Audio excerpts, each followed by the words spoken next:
Alright, so I've used a lot of underwater cameras over the years, and most of them fall into two categories. They're either bulky, awkward, and a pain to fish with, or they're so gimmicky they end up next to those lures you thought would work really well. So when I get my hands on this Shine Cam SC100, I wasn't expecting that much, but this thing really did surprise me. So picture this, I'm out targeting rainbow trout. Conditions are decent, but not amazing. The fish are around, jumping everywhere, but not feeding aggressively. So what do? Grab this Shine Cam and put it on my line, cast it out there with a spoon to see what's going on. I didn't end up watching the footage till later that evening, but what I saw really did surprise me. I kept saying, what? I'll give you a review, we'll show you the specifications down in the description below, and check out this camera. It's pretty sweet, and the video it catches, you might be impressed by. One thing that stood out immediately, this camera works incredibly well straight out of the box. No tweaking, no balancing weights, no trial and error frustration. It's already dialed in. At the front, there's a diving lip, almost like a crankbait, which helps the camera track smoothly through the water. Towards the back, you'll notice three stabilizing fins, giving that mini torpedo profile. So when it's moving through the water, it doesn't spin or roll, it just tracks clean and steady. And there's a really smart detail underneath.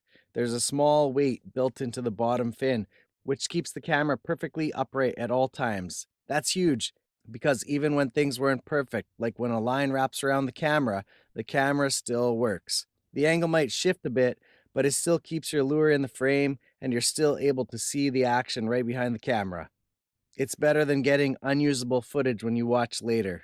That's the difference between something you can actually fish with and something that just sounds good on paper.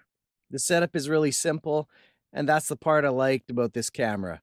I ran it on a standard 6-foot trout rod with 10-pound braided line to a swivel. After that swivel, I put a 5-pound leader to my lure just in case something snagged and I needed to break off. I wouldn't lose the camera below. The key detail is the camera slides on your main line above the swivel, so it's free moving on the braid, not locked in place and not interfering with your lure. Then, about 24 inches below the camera, I had my lure, a small spoon, a Thomas Buoyant Cyclone, until that one broke off, and then I added a cam looper spoon. Both worked really well behind this camera. If you've fished for trout, you already know those spoons just produce some action. There's a reason this setup is so effective. That spoon is flashing, wobbling, throwing off vibration, basically ringing the dinner bell for trout.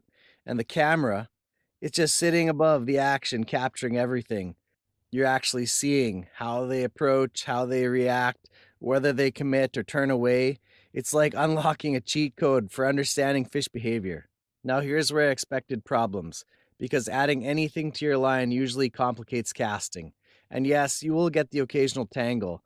That's just reality.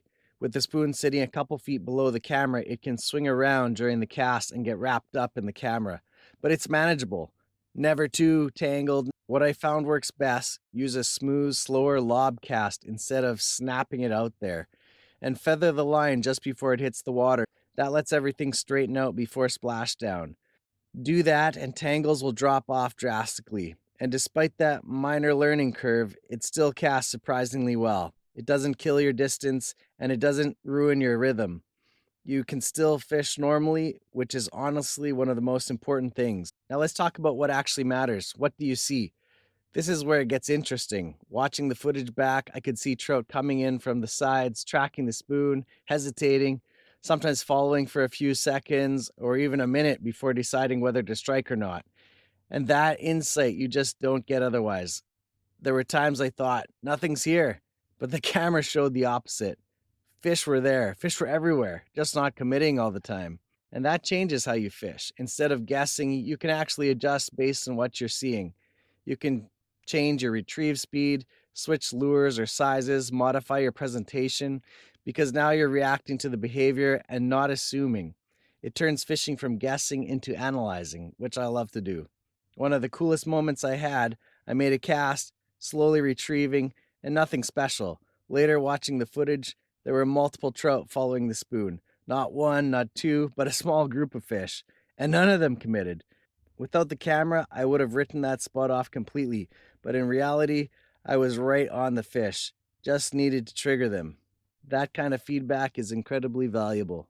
Another thing I appreciated is how simple it is. You just twist off the back cap to access the turn on button, push it, hold it until it's turning green and flashing. That's when you know it's recording, and then place your cap back on.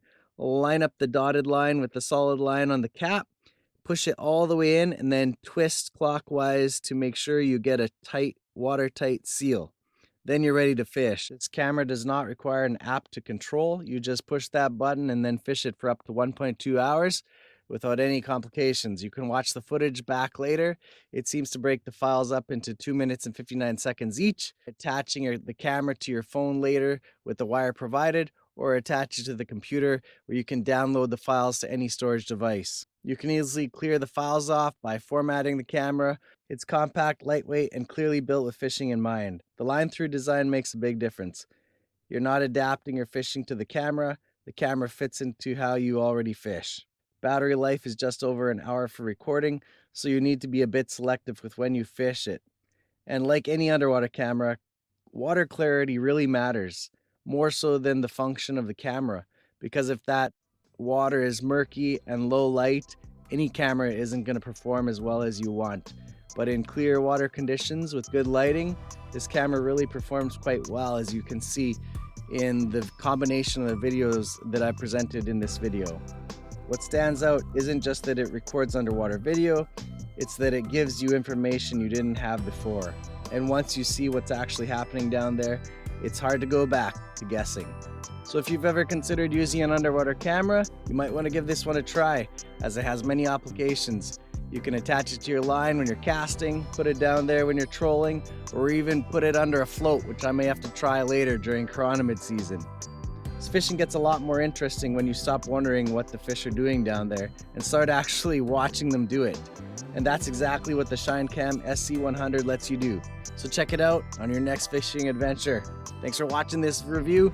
The exact specifications of this camera will be included in the description below. Check it out, and I'll put a link there to the camera in case you're interested in purchasing one. Hey, let's discuss this camera more in the comment section below. If you like these kind of videos, share with a friend, give me a like, give me a comment. Thanks for watching as always, guys. God bless and see you later.